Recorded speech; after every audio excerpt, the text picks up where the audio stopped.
All the characters in this audio are fictitious and bear no resemblance to any communities and person living or dead. Any resemblance, if any, is purely coincidental.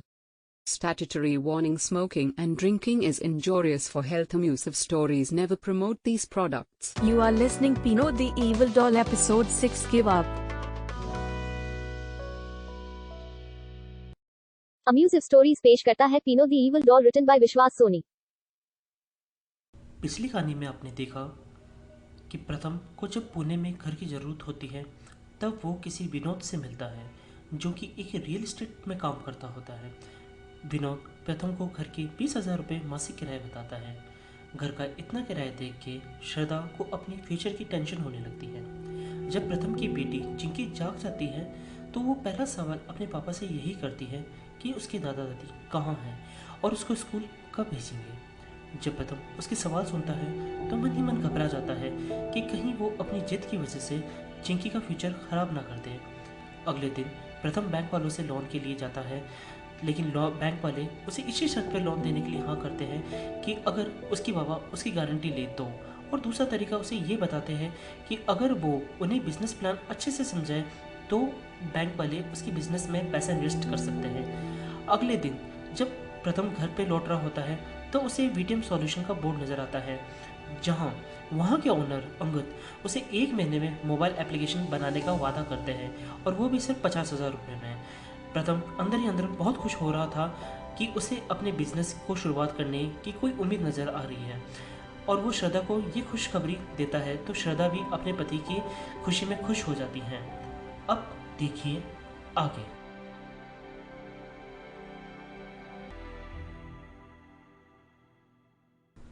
दूसरी तरफ स्नेहा अपने भाई का पता लगाने Jain engineering college जाती है, जहां वो विक्रम के दोस्तों को ढूंढ रही होती है। काफ़ी देर बाद उसे सोनू नजर आता है। सोनू को देखते ही स्नेहा दूर से आवाज़ लगाती है, सोनू। सोनू ने स्नेहा की तरफ मुड़ के देखा। सोनू ने चौंक के कहा, अरे स्नेहा दीदी आप? स्नेहा ने हफ्ते में बोला, सोनू मुझे तुम्हारा ही काम था। सोनू ने पूछा, क्या दीदी? स्नेहा ने सोनू से सवाल किया। सोनू मुझे उस रात का सच जानना है। जब विक्रम इतना कह के स्नेहा रुक जाती है और सोनू भी समझ जाता है। सोनू ने कहा, दीदी काश मैं आपकी मदद कर सकता, लेकिन मुझे पता है कि उस रात को क्या हुआ होगा। स्नेहा ने कहा, वही तो मैं तुमसे सच जानना चाहती हूँ कि आखिर ऐसा क्या हुआ था जैसे विक्रम की जान ही चली गई। सोनू ने कहा, दीदी आप मेरे साथ लाइब्रेरी चलो, मुझे कुछ आपको बताना है।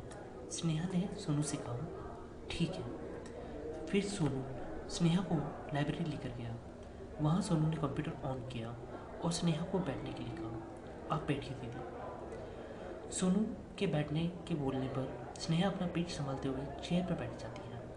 सोनू भी स्नेहा के साथ बैठ जाता है और स्नेहा को बताता है, दीदी ये देखो, top 10 most haunted place in the world, the Beechworth romantic slam Australia, Chateaubriand France, Raynham Hall United Kingdom, Bhangarh का किला इंडिया, ट्रैक्स हॉलम स्टॉन Denmark, Manila Film Center Denmark, टेलीकैंट India, Hellfire Club Montpelier Hill island, अक्सहारा Japan और कुंताला museum Pune India. ये वेबसाइट worldluxury.com ने अपने एक ब्लॉग में लिखा है और आप ऐसे कई ब्लॉग्स देख सकते हो जहाँ कहीं ना कहीं कुंताला म्यूजियम के बारे में कुछ ना कुछ पता रखा है। अगर आप ये सारे ब्लॉग्स रीड करोगे या इस तरह की कोई वीडियो देखोगे तो हर एक जगह के बारे में कोई ना कोई कहानी जरूर है। जैसे कि भानगढ़ का किला। भानगढ़ के किला में ये बताया गया है कि किसी तांत्रिक का किसी खूबसूरत लड़की पे दिल आ गया था और जब उसे वो पा ना सका तो उसने पूरे किले को श्राप दे दिया था। इसके अलावा दिल्ली कैंट में आप पढ़ोगे तो आपको ये मिलेगा कि जब एक औरत के 2 बच्चे कार एक्सीडेंट में मारे गए थे तब उन बच्चों की माँ ने वहाँ के लोगों से मदद के लिए लिफ्ट मांगी, लेकिन कोई नहीं रुका और फिर इसके बाद वो औरत भी मर जाती है। आज उसकी आत्मा आज भी दिल्ली कैंट में लोगों से लिफ्ट मांगती है, जिसकी वजह से काफ़ी कार एक्सीडेंट हो चुके हैं। लेकिन दीदी अभी तक कुंताला म्यूजियम के पीछे क्या कहानी है ये कोई नहीं जानता। सिर्फ इतना पता है कि यहाँ कोई शैतानी गुड़िया है, जो कोई भी उसके साथ छेड़छाड़ करता है वो गुड़िया उसे नहीं छोड़ती है। स्नेहा ने कहा, लेकिन ये सब तुम मुझे क्यों बता रहे हो? सोनू ने कहा, क्योंकि दीदी विक्रम की लाश इसी कुंताला म्यूजियम में इसी गुड़िया के पास मिली। ये सुन के स्नेहा सुन पड़ जाती है और वो सोनू से कहती है, तुम कहना क्या चाहते हो कि ये काम किसी भूत प्रेत ने किया है? सोनू ने बताया, हाँ दीदी। तभी स्नेहा ने गुस्से से कहा, क्या बकवास कर रहे हो तुम्ही दोस्तों ने किसी ने मेरे भाई की जान ली है। अब जब मुझे सच के बारे में जानना है तो तुम कोई ना कोई कहानी बना रहे हो। सोनू ने स्नेहा से कहा, दीदी विक्रम भी आपकी तरह हिम्मत दिखा रहा था, लेकिन दीदी कुछ चीज़ें ऐसी होती हैं जैसे साइंस नहीं, वो एक प्रकृति की उस राज की तरह होती है जो हमसे छुपी हुई होती है, लेकिन जब हम उस राज को जानने की जिद करते हैं तो अंजाम वही होता है जो विक्रम का हुआ। फिर सोनू ने स्नेहा के आगे हाथ जोड़ के कहा, दीदी विक्रम ने हमारी बात नहीं मानी, हमने उसको बहुत समझाया था लेकिन वो नहीं माना। लेकिन आपसे हमारी यही गुजारिश है कि आप हमारी बात मान लो और वापस अपने घर लौट जाओ। विक्रम वापस नहीं आ सकता दीदी, और इस केस का भी कुछ नहीं हो सकता, आप वापस लखनऊ चले जाओ। तभी स्नेहा ने सोनू से कहा, नहीं सोनू, जब तक मैं विक्रम के कातिल का पता नहीं लगा लेती जब तक मैं लखनऊ नहीं जाऊँगी। अगर उसकी हत्या किसी प्रेत आत्मा ने नहीं की है तो मैं उस आत्मा से भी लड़ जाऊँगी, चाहे मुझे इसके लिए अपनी जान ही क्यों न देनी पड़े। सोनू ने स्नेहा को समझाते हुए कहा, दीदी आप अपने बारे में नहीं तो कम से कम आपके पेट में जो बच्चा पल रहा है उसके बारे में तो सोचो। अगर आपको कुछ हो जाएगा तो इसका ध्यान कौन रखेगा? स्नेहा ने सोनू से कहा, सोनू तुम्हें पता है मेरे भी भाई ने मुझे पहली बार माँ कहा था, चाहे जाने अनजाने ही कहा था लेकिन पहली बार माँ कहा था। अब चाहे कुछ भी हो जाए मैं सच को जान के ही रहूँगी। इतना कह के स्नेहा वहाँ से चली जाती है। रात को 10 बजे स्नेहा ऐसे ही कुंताला म्यूजियम और उस गुड़िया पाइनो के बारे में पढ़ रही होती है। तभी अचानक स्नेहा के दिमाग में आता है और वो गूगल पर टाइप करती है, बेस्ट एक्सोरिस्ट इन इंडिया। तब विकीपीडिया में अमर सिंह राठौड़ के बारे में पढ़ती है। कॉफ़ी के घुट लेते लेते स्नेहा अपने आप से बोलती है, Amar Singh Rathore, the best exorcist in India. He solved many cases and awarded by the President of India also. His last case was Black Mirror right now. He is a writer, but his are not based on the fiction. Every book is trusted by the people. बस इतना ही पढ़ते ही स्नेहा के दिमाग में आता है कि वो अगर किसी भी तरह से इस अमर सिंह राठौड़ से मिल जाए तो वो विक्रम के साथ हुए हादसे के बारे में पता लगा सकती है। अगले दिन वो सोनू से मिलती है। स्नेहा सोनू से कहती है, सोनू मुझे तुम्हें कुछ बताना है। सोनू ने कहा, हाँ दीदी बोलो। स्नेहा ने सोनू से पूछा, तुम भूत प्रेत में यकीन करते हो ना? सोनू ने कहा, हाँ दीदी। स्नेहा ने कहा, देखो मैंने एक आदमी के बारे में पता किया है, इसका नाम अमर सिंह राठौड़ है। इसके बारे में सब कुछ अच्छा अच्छा लिखा हुआ है। अगर ये आदमी हमारी मदद करेगा तो हम ये सच जान सकते हैं कि विक्रम को किसने मारा। सोनू ने पूछा, वो सब तो ठीक है दीदी, लेकिन ये अमर सिंह राठौड़ मिलेगा कहाँ? स्नेहा ने कहा, सोनू वो सब तुम्हें पता करना है। विक्रम के साथ उस रात को क्या हुआ था ये जानने के लिए क्या तुम मेरा साथ दोगे? सोनू ने भावुक होकर कहा, दीदी विक्रम मेरा दोस्त था और हमेशा रहेगा। आपको पता है दीदी, जब विक्रम ने मेरे साथ शर्त लगाई तब मैं अंदर ही अंदर भगवान से प्रार्थना कर रहा था कि मैं हार जाऊँ। फिर सोनू अपने आंसू पहुँचते पहुँचते कहता है, दीदी विक्रम मेरा बहुत अच्छा दोस्त था। स्नेहा भी थोड़ी भावुक होकर सोनू से कहती है, सोनू मैं जानती हूँ और मैं सिर्फ तुम पे विश्वास करती हूँ, बस मुझे किसी भी तरह से इस अमर सिंह राठौड़ तक पहुँचा दो, बाकी सब कुछ मैं देख लूँगी। सोनू ने कहा, ठीक है दीदी, मैं कोशिश करता हूँ। दूसरी तरफ प्रथम की मोबाइल एप्लीकेशन बने हुए पूरा 1 महीना हो गया था। उसे वहाँ के ऑनर अंगद का कॉल आता है। अंगद ने कहा, क्या मेरी बात प्रथम से हो रही है? प्रथम ने कहा, हाँ जी अंगद, मैं प्रथम ही बात कर रहा हूँ। अंगद ने कहा, जी मैंने आपकी वेबसाइट और मोबाइल एप्लीकेशन बना दी है मिस्टर प्रथम, और मैंने आपको लिंक भी व्हाट्सएप किया है। आप उस ऐप को इंस्टॉल करके उसे यूज़ करें और कुछ भी दिक्कत आती है तो आप मुझे कॉल कर सकते हो। प्रथम ने कहा, ठीक है। ये सुन के प्रथम खुश हो जाता है और खुशी के मारे श्रद्धा को बुलाता है। श्रद्धा, श्रद्धा। श्रद्धा ने कहा, क्या हुआ प्रथम? प्रथम ने खुशी के मारे बोलता है, श्रद्धा मेरी मोबाइल एप्लीकेशन बन चुकी है, ये देखो अभी अभी वहाँ से लिंक आया है और जब मैंने इसे इंस्टॉल किया तो मेरी एप्लीकेशन चल पड़ी। श्रद्धा ने खुशी से कहा, अरे वाह, मुझे दिखाओ। प्रथम ने कहा, ये देखो। तभी वहाँ के ऑनर अंगद का फिर से फ़ोन आता है।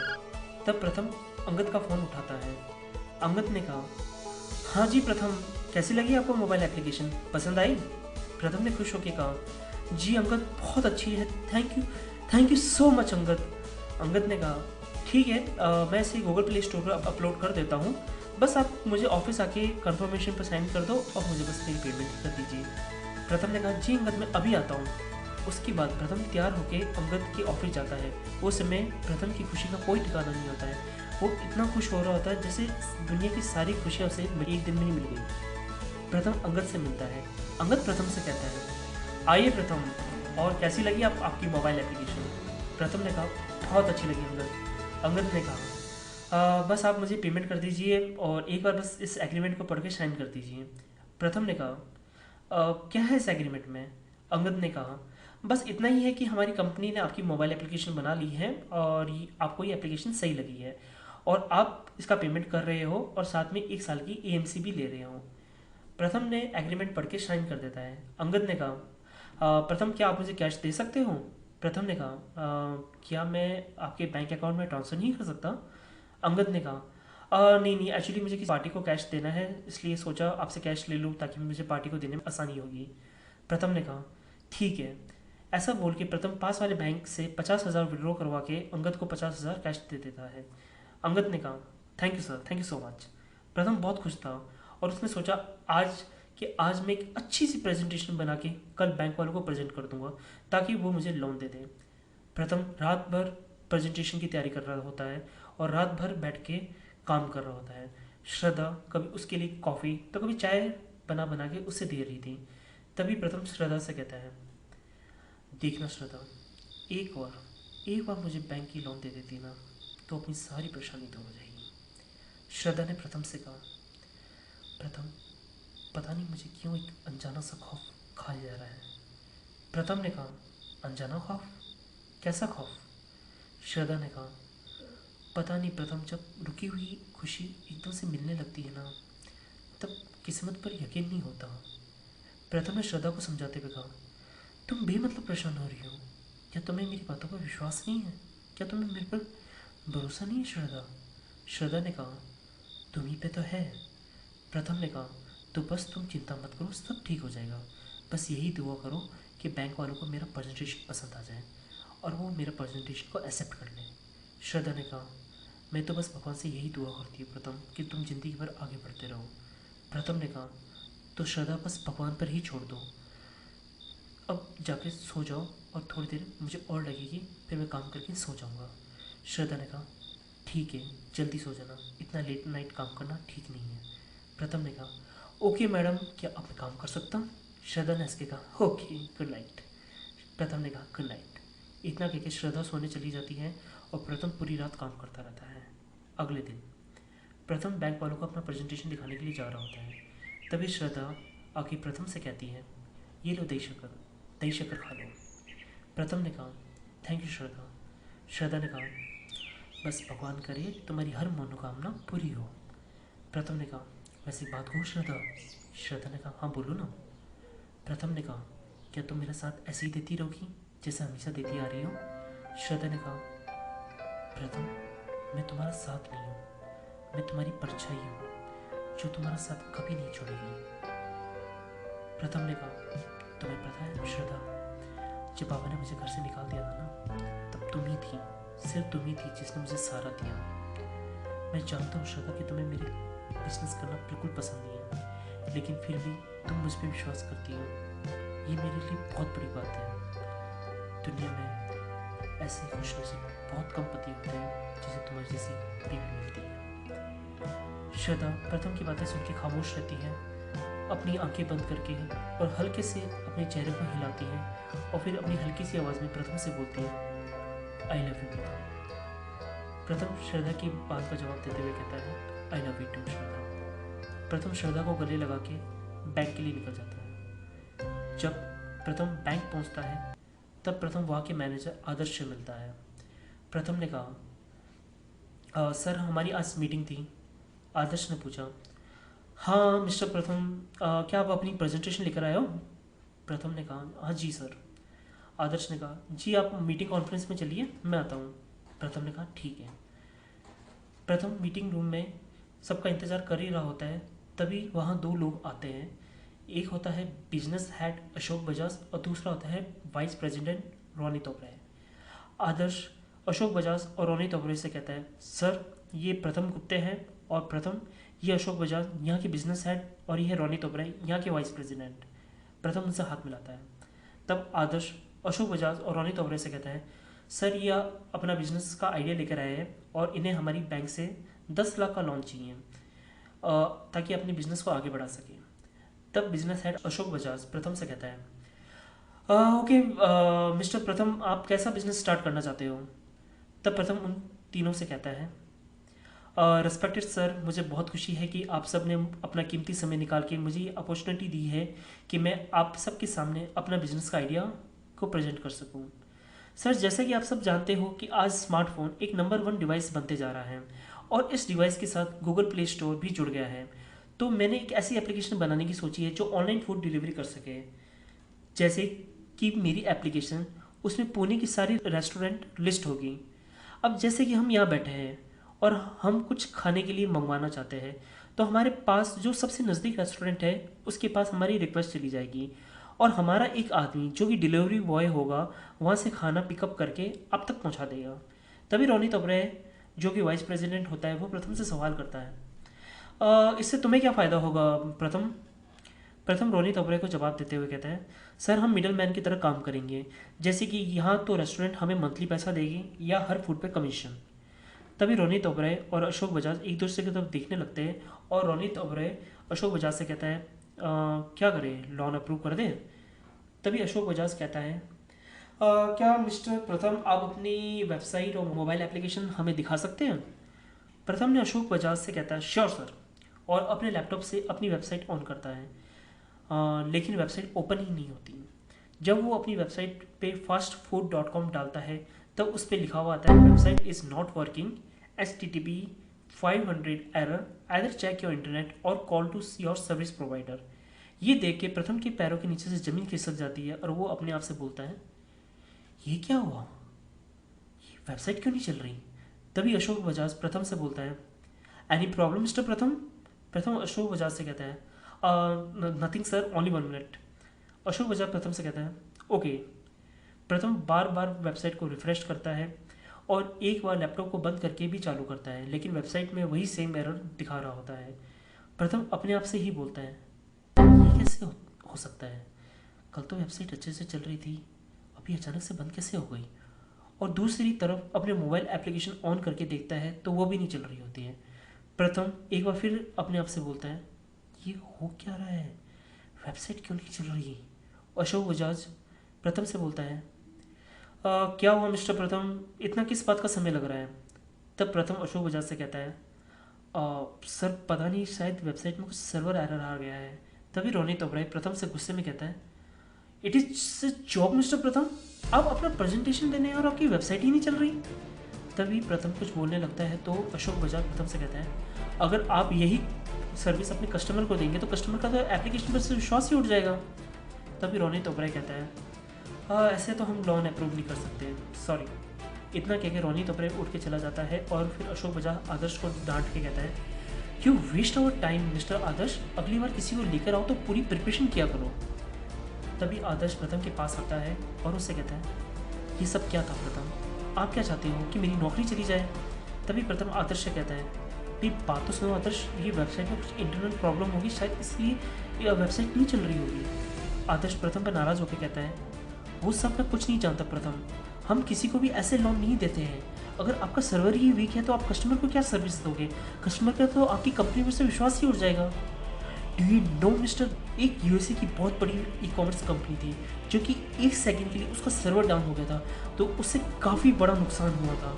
पहले बिजनेस करना सीखो प्रथम, फिर बड़े बड़े सपने देखना। इतना कह गया आदर्श वहाँ से चला जाता है। उसके बाद प्रथम को बहुत भयंकर वाला गुस्सा आता है और वो गुस्से में अंगद वाली कंपनी को कॉल लगाता है, लेकिन वहाँ से रिप्लाई आता है, प्रथम को अब चिंता हो रही होती है कि वो कंपनी उसका कॉल क्यों नहीं उठा रही। और वो भाग के ऑटो लेता है और उस कंपनी में जाता है जहाँ उसने मोबाइल एप्लीकेशन बनाई थी। लेकिन जब प्रथम वहाँ पहुँचता है तो तब वह देखता है कि पूरा ऑफिस खाली होता है और वहाँ काफ़ी लोगों की भीड़ होती है। तब प्रथम वहाँ के आदमी जिसका नाम नितिन होता है उससे पूछता है, भाव मुझे मुझे अंगद से मिलना है। तब वह आदमी प्रथम से बोलता है, अरे भाव ये सब उसी आदमी से मिलने आए हैं, वो सबके पैसे लेकर भाग गया, सबको ये बोला था कि वेबसाइट और मोबाइल एप्लीकेशन बना के दूंगा और उसने डमी वेबसाइट और डमी मोबाइल एप्लीकेशन बना के दे दी जो सिर्फ 24 घंटे के लिए अवेलेबल होती है। प्रथम ने उदास होकर कहा, ऐसा नहीं हो सकता, ऐसा नहीं हो सकता। वो आदमी नितिन प्रथम से कहता है, हम सब लोग साइबर क्राइम पुलिस स्टेशन जा रहे हैं, आप भी हमारे साथ चल लो। प्रथम ने कहा, ठीक है चलते हैं। फिर वह सभी लोग साइबर क्राइम पुलिस स्टेशन जाते हैं शिकायत दर्ज करवाने। उसमें से एक आदमी नितिन वहाँ के पुलिस इंस्पेक्टर नायक को बताता है, सर हमें एक रिपोर्ट लिखवानी है, सर हम सबके साथ एक फ्रॉड हुआ है। पुलिस इंस्पेक्टर नायक उससे पूछता है, कैसा फ्रॉड? नितिन ने बताया, सर हमने एक वीटीएम सॉल्यूशन से अपनी वेबसाइट बनवाई थी, लेकिन उस कंपनी ने 1 महीने का झूठा वादा करके हमें डमी वेबसाइट दी थी जो कि खाली 24 घंटे के लिए अवेलेबल होती है। उसके बाद वो बंद हो गई। पुलिस इंस्पेक्टर नायक ने पूछा, कंपनी का नाम? नितिन ने बताया, वीटीएम सॉल्यूशन। पुलिस इंस्पेक्टर ने पूछा, ये कहाँ पर है? नितिन ने बताया, सर गांधी पार्क के पीछे जो गणेश खिंड है वहाँ पे। पुलिस इंस्पेक्टर नायक ने पूछा, हुलिया कैसा था उसका? नितिन ने बताया, मोटा मोटा सा था, उसके मुंह पे दाढ़ी मूछें थी। पुलिस इंस्पेक्टर नायक ने पूछा, उसे पैसे कैसे दिए थे? नितिन ने बताया, उसने मुझसे रिक्वेस्ट की थी कि उसे पैसे कैश में दूँ क्योंकि उसे आगे पार्टी को देने थे। पुलिस इंस्पेक्टर ने पूछा, उसके मोबाइल नंबर क्या है? नितिन ने पुलिस इंस्पेक्टर को उसके मोबाइल नंबर दिया। उसके बाद पुलिस इंस्पेक्टर नायक उस नंबर पर कॉल लगाता है तो वो नंबर स्विच ऑफ बताता है। फिर पुलिस इंस्पेक्टर नायक ने कहा, देखो इस केस से ज़्यादा उम्मीद मत लगाना क्योंकि सिर्फ एक मोबाइल नंबर के जरिए उसे पकड़ना मुश्किल है। अगर छोटा मोटा फ्रॉड करने वाला होगा तो जल्दी पकड़ में आ जाएगा, लेकिन अगर कोई बड़ी गैंग होगी तो उसे पकड़ना मुश्किल होगा। अगर तुम लोग उसके बैंक में पैसा ट्रांसफ़र करते तो हम उससे आराम से पकड़ लेते हैं, लेकिन वो ज़रूरत से ज़्यादा स्मार्ट निकला। आप ही लोगों का ट्रस्ट जीत के आपसे कैश ले लिया। एनीवेज आप लोग उसका हुलिया हमारे स्केच एक्सपर्ट को बता दो और साथ में एफआईआर दर्ज करवा दो। जैसे कुछ होता है मैं आप लोगों को इन्फॉर्म करता हूँ। सब लोग पुलिस इंस्पेक्टर का धन्यवाद बोल के निकल जाते हैं। जब प्रथम घर पहुँचता है तब उसकी पत्नी श्रद्धा प्रथम से पूछती है, अरे प्रथम तुम आ गए? बैंक वालों ने क्या कहा? उन्हें कैसा लगा तुम्हारा प्रेजेंटेशन? वो लोग मान गए क्या? बस उदास मन से प्रथम श्रद्धा की तरफ देखता है और आगे चला जाता है। श्रद्धा फिर से प्रथम से पूछती है, क्या हुआ? बैंक वालों को तुम्हारा प्रेजेंटेशन पसंद नहीं आया? उसके बाद श्रद्धा प्रथम के पास आके उसके कंधे पर हाथ रख के प्रथम से पूछती है, क्या हुआ? बैंक वालों ने तुम्हारा प्रेजेंटेशन रिजेक्ट कर दिया क्या? उसके बाद प्रथम श्रद्धा के तरफ मुड़ता है और उसका हाथ पकड़ के जोर जोर से रोने लगता है। श्रद्धा ने घबरा के पूछा, क्या हुआ प्रथम, कुछ तो बताओ। प्रथम ने बताया, श्रद्धा मेरे साथ उस कंपनी ने फ्रॉड किया। श्रद्धा ने पूछा, कैसा फ्रॉड प्रथम? प्रथम ने बताया, उसने एक फर्जी मोबाइल एप्लीकेशन मुझे दे दी। श्रद्धा ने कहा, फर्जी मोबाइल एप्लीकेशन? ये कैसे हो सकता है? कल तो तुम्हारी मोबाइल एप्लीकेशन ठीक चल रही थी प्रथम। प्रथम ने बताया, हाँ वो एक डमी एप्लीकेशन थी जो कि सिर्फ 24 घंटे के लिए अवेलेबल होती है, बाद में वो हट जाती है। ये सुन के श्रद्धा के होश उड़ जाते हैं और वो प्रथम से कहती है, और प्रथम वो हमारे 50,000? प्रथम ने दुखी होकर कहा, वो डूब गए श्रद्धा ने घबरा के बोला, डूब गए? ऐसे कैसे डूब गए? 50,000 थे प्रथम, वो 50,000? अरे इतने में तो चिंकी का एडमिशन हो जाता प्रथम, और तुम खाली हाथ लौट गए? तुम खाली हाथ कैसे लौट सकते हो प्रथम? प्रथम ने श्रद्धा को बताया, मैंने साइबर क्राइम पुलिस स्टेशन में कंप्लेंट करी है श्रद्धा इतने सुनते सुनते अपने कमरे में चली जाती है और दरवाजा जोर से बंद कर देती है। प्रथम भी खामोश खड़ा होता है। रात को सब लोग डिनर कर रहे होते हैं।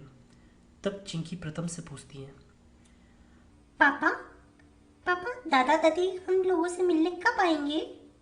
प्रथम ने कहा, बेटा खाना खा लो। चिंकी एक बाइट चम्मच लेते ही प्रथम से अगला सवाल करती है। पापा पापा मैं स्कूल कब जाऊंगी? ये सुन के प्रथम चुप हो जाता है और डरी हुई आंखों से श्रद्धा की तरफ देखता है। करीब 30 सेकंड बाद ही श्रद्धा बोलती है, मुझे भूख नहीं है, और इतना बोल के वो वहाँ से चली जाती है। रात भर प्रथम जग रहा होता है। उसे अपने पिता की एक बात याद आती है। पहले उसे कुछ बचपन की बातें याद आ रही होती हैं, जब उसके बाबा उसे बोलते हैं, तुम एक नंबर के गधे हो गधे, तुम्हें इंसान कहलाने का कोई हक नहीं है। फिर कुछ बीती बातें जो भानु गुप्ता ने उसे बोली थी। देखा पार्वती, देखा, अब ये दिन अपन को देखने पड़ रहे हैं। कल तो साहब को सरकारी नौकरी से भाग रहे थे। मैंने अच्छी खासी उसकी चपरासी नौकरी लगाई थी, सरकारी नौकरी थी, धीरे धीरे आगे बढ़ जाता, लेकिन नहीं, उसे प्राइवेट नौकरी करनी थी। अब देखा प्राइवेट नौकरी का अंजाम, धक्के खा के उसे यहाँ आना पड़ा। उसके बाद भी रस्सी जल गई, बल नहीं गया। अब उसे बिजनेस करना है। जब बिजनेस भी आर्थिक मंदी में बंद करना पड़ेगा ना, तो मांग लेना भीख, माँ बाप है ना, खिलाते रहेंगे तुझे जिंदगी भर। फिर प्रथम को भानु गुप्ता की दूसरी बात याद आती है। बकवास है तुम्हारी सोच। मुझे बताना कौन सा रेस्टोरेंट तुम्हारी इस बेवकूफी में साथ देगा। अरे ये छोड़ो, कौन से लोग स्मार्टफोन इस्तेमाल करते हैं। तेरी माँ के 100 बार कहने पर मैंने ये फोन लिया था। मैं तो उसको इस्तेमाल भी नहीं करता, इससे भी फालतू खर्चा मानता हूँ। ना तो लोग ये स्मार्टफोन खरीदेंगे और ना ही तुम्हारा क्या प्ले इस्तेमाल करेंगे। ऊपर से फालतू आइडिया लेकर जाओगे ना, तो रेस्टोरेंट वाले भी पागल खाने फोन कर देंगे। फिर कुछ आदर्श की बातें। डू यू नो मिस्टर प्रथम, एक यूएसए की बहुत बड़ी ई कॉमर्स कंपनी, एक वेबसाइट थी जो 1 सेकंड के लिए उसका सर्वर डाउन हो गया था। तो पता है मिस्टर क्या हुआ था? उससे 1 मिलियन का नुकसान हो गया था। पहले बिजनेस करना सीखो प्रथम, फिर बड़े बड़े सपने देखना।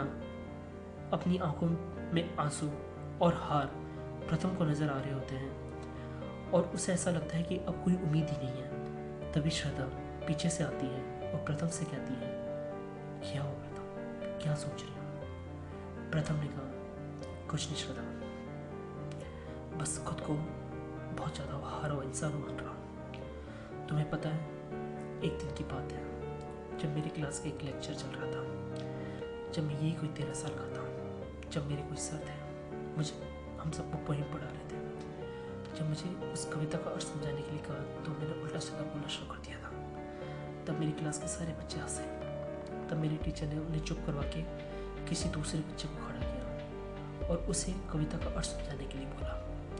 उसने एकदम अच्छे से बोल दिया। बाद में वो टीचर मेरे पास आया और मुझसे बोला, प्रथम, जो तुमने कविता का अर्थ समझाया था वो सही था, क्योंकि तुमने उस कविता को दिल से बोला था। बाकी उस लड़के का बोलना एक रटा रटाया था। प्रथम, तुम जिंदगी में कोई भी काम करो तो दिल से करना, मजबूरी में आके मत करना। अगर दिल से करोगे तो जीत जाओगे, और मजबूरी से करोगे तो जीत तो जाओगे, लेकिन वह जीत किसी हार से कम नहीं होगी तुम्हारे लिए। जिंदगी की सारी बातें भूल गया, लेकिन उस सर की बात मुझे आज भी याद आती है। लेकिन अब मैं ये मानने के लिए तैयार हो गया कि जिंदगी के सारे काम सिर्फ मजबूरी से होते हैं। दिल विल की बातें ये सब फिल्मी हैं। श्रद्धा ने प्रथम को समझाया, प्रथम, कुछ भी फिल्मी नहीं होता। आज तुम किसी की भी जीवनी उठा के देख लो, सबको परेशानी आती है, फिर ही सब जीतते हैं। तुम जो अपना सपना जीना चाहते हो, जियो। क्या होगा? वो सपना ही तो बुरा नहीं होगा, उससे ज़्यादा तो बुरा नहीं होगा ना तुम्हारे साथ। कम से कम तुम भगवान की आंखों में आंखें मिलाकर ये तो कह सकोगे ना कि हाँ, मैंने कोशिश करी, आप मेरे साथ नहीं थे, तो क्या हुआ, मैंने कोशिश तो की। प्रथम, एक पत्नी के नाते मैं तुम्हें कुछ समझाना चाहती हूँ। कुछ भी काम करने के लिए, अपने सपने को जीने के लिए हमें पैसों की ज़रूरत होती है, और जब तक अपने पास पैसे नहीं होंगे तब तक हम हारते रहेंगे। बिजनेस में सबसे पहले लॉस ही आता है प्रथम, और उस लॉस को पूरा करने के लिए पैसा ही काम आता है। जब तक तुम नौकरी नहीं करोगे, जब तक तुम कुछ करोगे नहीं, तब तक हम बिजनेस को समझेंगे कैसे। मेरी बात मान लो प्रथम, नौकरी कर लो। अगर तुम्हें पापा के साथ रहने में शर्म आती है तो यही पुणे में कर लो। मैं भी सरकारी नौकरी की कोशिश कर रही हूँ ना। एक बार अपन दोनों नौकरी करने लग जाएंगे ना, तो कोई भी मुश्किल का सामना अपन आराम से कर सकते हैं। श्रद्धा की बातें सुन के प्रथम श्रद्धा से कहता है, शायद तुम ठीक कह रही हो श्रद्धा, मुझे नौकरी के साथ ही अपना बिजनेस की सोचनी चाहिए। मैं पहले वाली कंपनी भी छोड़ के पछता रहा हूँ। तभी श्रद्धा प्रथम से कहती है, मुझे यही उम्मीद थी तुमसे, अब तुम आराम से सो जाओ और कल से ही नौकरी की तलाश कर दो। और मुझे पूरी उम्मीद है तुम्हें जल्दी ही कोई अच्छी नौकरी मिल जाएगी। प्रथम श्रद्धा से कहता है, ठीक है, अब तुम भी सो जाओ। श्रद्धा प्रथम के सर को चूम के और सोने चली जाती है। अगले दिन सुबह श्रद्धा प्रथम को उठाती है। श्रद्धा ने कहा, गुड मॉर्निंग प्रथम। श्रद्धा के हाथों में पूजा की थाली होती है और वो प्रथम के सिर पर तिलक करके उसे प्रसाद खिला के बोलती है, आज से तुम्हारी नई जिंदगी की शुरुआत होती है प्रथम। आज के बाद अपने साथ पुरानी कोई भी घटना हम याद नहीं करेंगे। प्रथम श्रद्धा से कहता है, कल का हादसा श्रद्धा मैं भूल नहीं सकता। तुम्हें क्या लगता है, क्या मैं अपना बिजनेस कभी नहीं कर पाऊंगा? श्रद्धा ने प्रथम को समझाया, प्रथम, जिंदगी की कुछ शुरुआत बुरी ही होती है, लेकिन इसका मतलब ये नहीं होता कि हम जिंदगी को जीना छोड़ दें। ये छोटे मोटे हादसे होते रहते हैं। बिजनेस की जगह अगर तुम नौकरी करोगे तो इन हादसों के बारे में सीखोगे। समझे मेरे बुद्धू? अब जाओ ना लो। श्रद्धा उसके गाले को चूम के वहाँ से उठ के चली जाती है। फिर प्रथम श्रद्धा का हाथ पकड़ के कहता है, ऐसे ही दोगी ना साथ मेरा जिंदगी भर? श्रद्धा ने कहा, मरते दम तक। उतने में दरवाजे पर घंटी बजती है। प्रथम ने कहा, अरे इतने रोमांटिक पल को कौन ख़राब करने आ गया है? श्रद्धा ने कहा, रुको मैं देखती हूँ। प्रथम ने कहा, नहीं रुको मैं देख जाता हूँ। प्रथम दरवाजे की तरफ जा ही रहा होता है। जैसे ही दरवाज़ा खोलता है उतने में उसके सामने एक लड़की खड़ी होती है। उसका नाम प्राची होता है। धोखा, फरेब, ये सब करना लोगों के लिए बहुत आसान होता है। वो लोग तो हमारे दिल के साथ खेल लेते हैं, लेकिन ये भूल जाते हैं कि इस दुनिया में जो सबसे बड़ा बादशाह होता है उसे हम क्या जवाब देंगे। एक आदमी अपनी सारी कमाई देके सिर्फ सपने देखता है, और जब कोई उसके सपने को पूरी तरह से कुचल देता है तो वो वैसा ही महसूस करता है जैसे किसी ने किसी की शरीर से आत्मा निकाल के उसे जिंदा लाश बना के छोड़ दिया है। जीवन में किसी को धोखा देने से पहले आप ये सोच लेना कि कोई अगर आपके सपने का खेल बना के आपके साथ खेले तो आप कैसा महसूस करोगे। संत कबीर जी ने बहुत खूब कहा है, तुम धोखा खा लेना लेकिन कभी किसी को धोखा मत देना, क्योंकि धोखा खाने वाला फिर भी एक दिन संभल जाता है, लेकिन धोखा देने वाला अपना सब कुछ खो देता है। चलिए जानते हैं कि आगे की कहानी में ये प्राची कौन होती है और उसका प्रथम के साथ क्या रिश्ता होता है। जानने के लिए देखते रहिए मेरे साथ पाइमा द इविल डॉल।